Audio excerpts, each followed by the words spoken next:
Hello friends, welcome to my YouTube channel. এটা চাব পাৰিছা তোমালোকৰ কাৰণে 20টা আনসাৰ কাৰেক্ট তোমালোকৰ আগত আনিছো। গতিকে কোন ধৰণৰ ভুল নকৰাকে 20টা আনসাৰ তোমালোকে কাৰেক্ট কৰিবা।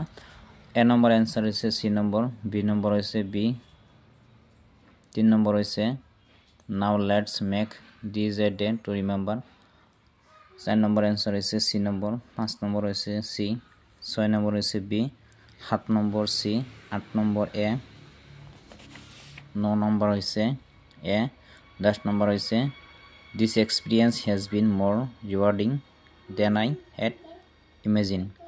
তাৰপিছত 11 নম্বৰ হৈছে B number, 12 number answer our dreams are just standing the point, 13 number let's promise to may always support each other, 14 number A, 15 number এখিনি কাম উইথ মি এখিনি মুখেৰে ক'ব লাগিব, ঠিক আছে। 16 number I am glad youngsters and taking the responsibility, 17 number B number 18 what is the purpose of this event, 19 number it is on Saturday, 20 number this is going to be a great movie. এই 20টা answer তোমালোকে ধুনিয়াকে correct কৰিবা আৰু exam দিয়াৰ সময়ত এটা কথা মনত ৰাখিবা, যদিহে তোমাৰ সফটওয়্যাৰটো তোমালোকৰ লগইন কৰাত কিবা প্ৰবলেম হয় মোৰ আগৰ ভিডিও দিয়া আছে, তাতে তোমালোকে চাই লবা। আৰু এটা কথা মনত ৰাখিবা, মোবাইলৰ সেটিং বিলাক সকলো সেটিং অন কৰি ৰাখিবা, তেতিয়া মুখৰে কিবা এটা ক'লে সফটওয়্যাৰে ভালকে বুজি পাব।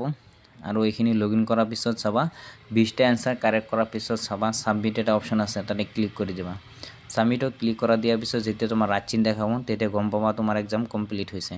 আৰু যদি কোনোবা ষ্টুডেণ্টৰ পৰীক্ষা দিয়াৰ সময়তে যদি অটোমেটিক যদি নাইকিয়া হৈ যায় আৰু এক্সামৰ অপশনটো যদি নাহে তেনেহলে কিহন্তে কি কৰিব, এইবিলাক ষ্টুডেণ্ট কিন্তু 24 ঘণ্টা অপেক্ষা কৰিব লাগিব আৰু 24 ঘণ্টা পিছত অটোমেটিক্যালি আকৌ অপশন আহি যাব, ঠিক আছে।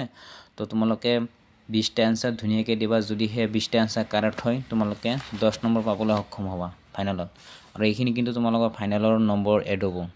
গতিকে ইংৰাজীত 20ৰ ভিতৰত 20টা যদি আনসাৰ কাৰেক্ট হয় তেনেহলে ফাইনালত 10 নম্বৰ পাই যাবা। আৰু এটা যদি 18টা কোৱেশ্চন কাৰেক্ট হয় তেনেহলে 9 নম্বৰ পাবা, আৰু 16টা কোৱেশ্চন কাৰেক্ট হলে 8 নম্বৰ পাবা।